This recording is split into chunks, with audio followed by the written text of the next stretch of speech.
I met a lot of really interesting people in rehab, from like some of the people who I know will always have my back for the rest of my life to some people that I just wish to never fucking see again. Um, Take my buddy Austin for example. He was there in my later days of rehab.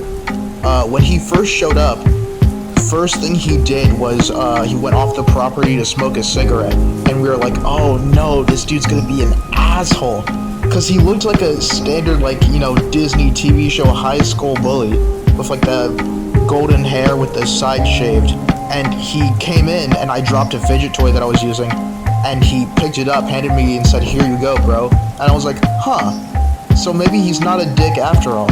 And I got to know him, and he was just like the most real brother I've ever had. Like, honestly, I don't even think I've met somebody who was that much of just like a 100% bro. But then you have people where you look at them and you think, what happened? What did their parents do wrong?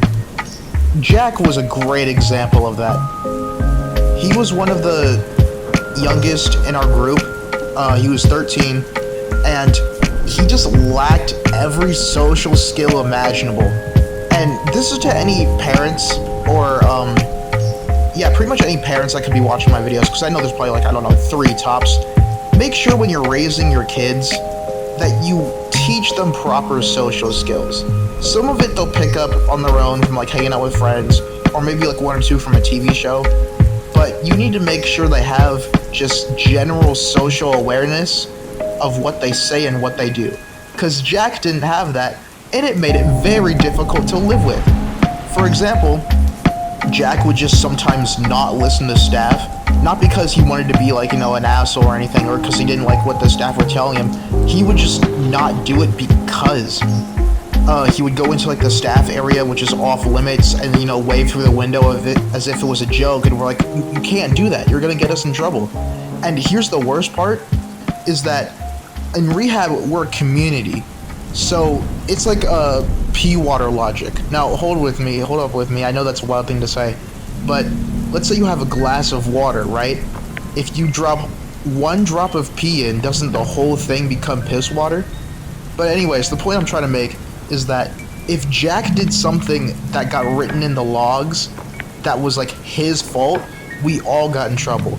We couldn't go on outings, we couldn't do fun things, and it was mainly just Jack's fault. And sometimes it was just over really dumb shit that didn't need to happen. Like, take for example, there's this other kid, David, who I think was 14, and him and Jack used to butt heads all the time. Now, unfortunately, David had a mom who was, I think, dying from cancer in the hospital. She may be gone now, I'm not sure. But David and Jack got in an argument, and Jack was like, oh, at least I don't have a mom in the hospital. And all of our jaws dropped. The staff were like, oh shit, are we gonna have to start a fight? And we all were like, Jack, you cannot say that kind of stuff.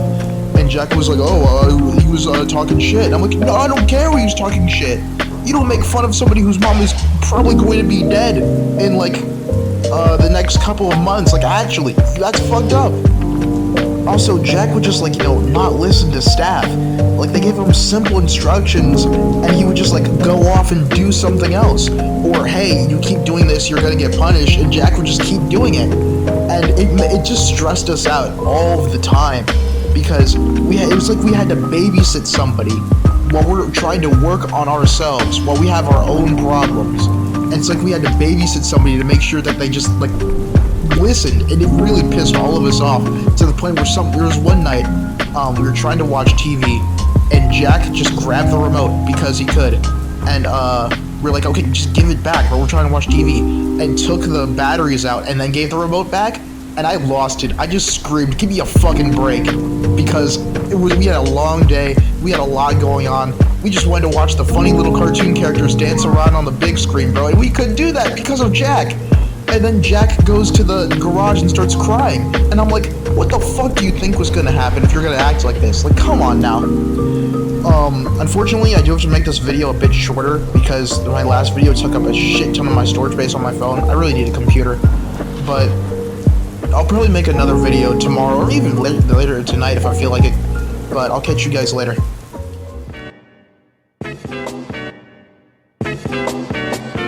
Zip it up.